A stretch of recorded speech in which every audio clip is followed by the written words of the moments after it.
Hi, it's Mrs. Oko. I'm so happy to see you. I'm also excited today to read you a story called The Greedy Python. This story was written by Richard Buckley and it was illustrated by Carle.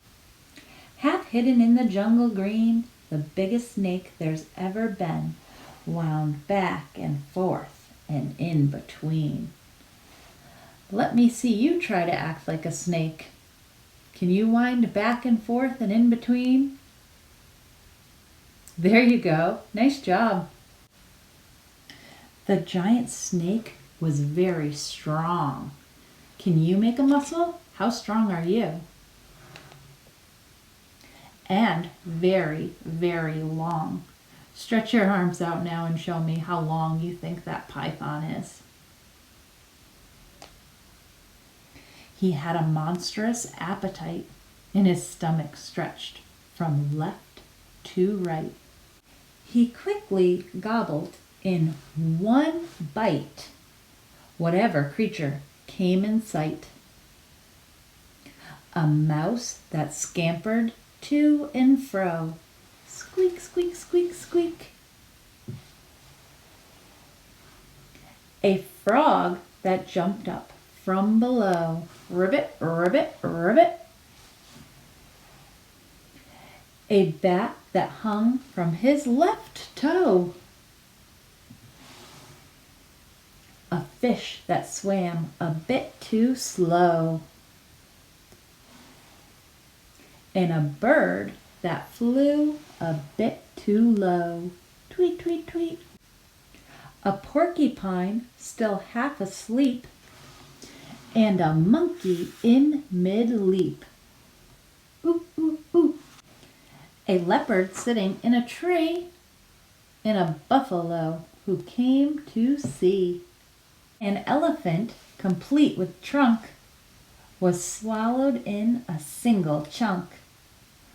"I'm far too big," he cried. "No, you're not," the snake replied.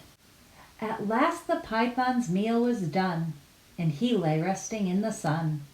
The animals inside his skin were making quite a dreadful din. Can you make a prediction about what you think is going to happen next? Let's find out. And when they all began to kick, the snake began to feel quite sick.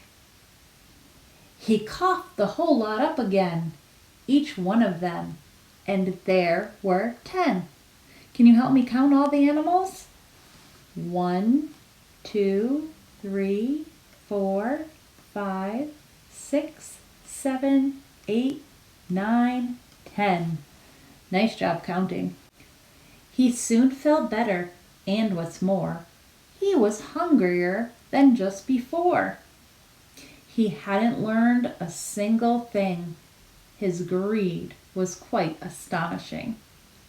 He saw his own tail, long and curved. He thought that lunch was being served. He closed his jaw on his own rear. Then he swallowed hard and disappeared. That greedy python, in the end, he ended up eating himself, and he disappeared. That's the end of our story. I hope you enjoyed it, and I hope I get to read to you again soon. Bye. I hope you have a great day.